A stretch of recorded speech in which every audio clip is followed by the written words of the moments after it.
Medyo mahirap mag-comment dyan na yun dahil syempre magiging possible jurors kami sa impeachment court. So hindi ako makakabigay po ng comment. We'll wait for the decision of the House of Representatives.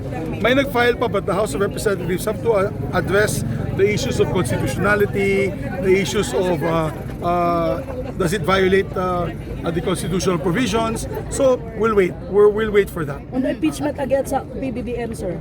Yun nga, hintayin muna natin yung resulta. It's too premature at this point of time to comment kasi baka wala namang, hindi naman lumusot sa House pag pa kami ko-comment.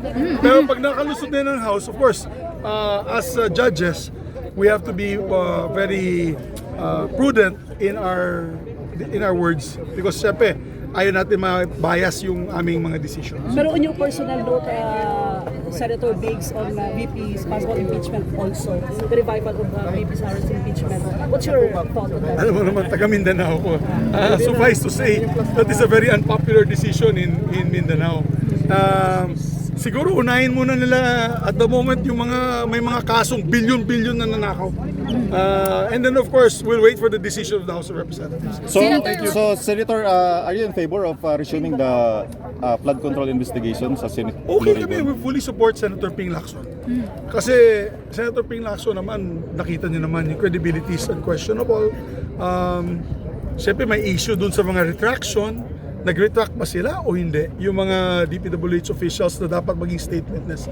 So, tingnan natin. Itong darating na Lunes, it will be, I'm sure, action-packed.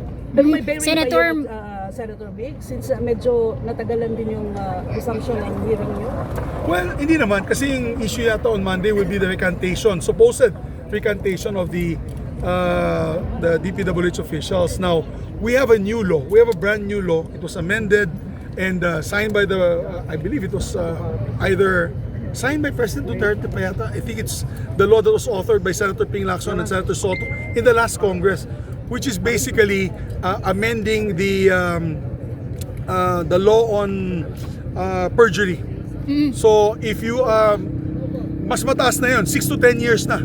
So kung nagsinungaling ka, biglang nagsinungaling ka na, ay hindi pala, wala pala nangyari, you can be charged now between 6 to 10 years of perjury. So that's an additional charge over and above the plunder case that they already face. Senator, what is your priority this year? Oh, legislation? What is your priority this year? Well, ang legislation natin, meron pong 24 priority measures ang Pangulo. We already passed about 7 or 8 this last December. Tutuloy po namin yan.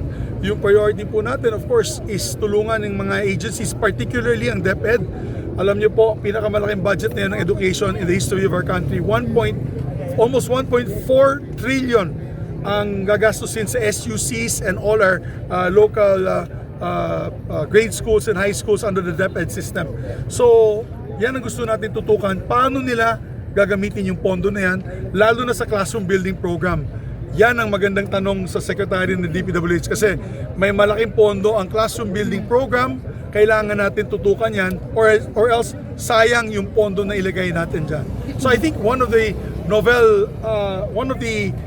new innovative ideas na linagay po namin sa budget ay pwede na pong LGU ang mag-implement. So pwede i-download ang pondo sa LGU. At alam mo may accountability eh. Kung hindi gumalaw si Mayor, tanggal yun. Sigurado pagdating ng eleksyon, tanggal siya. So pwede sabihin no na meron na ibigay yung DepEd na 5 or 10 classrooms dito sa bayan na to. Pag hindi gumalaw ang LGU, kawawa sila.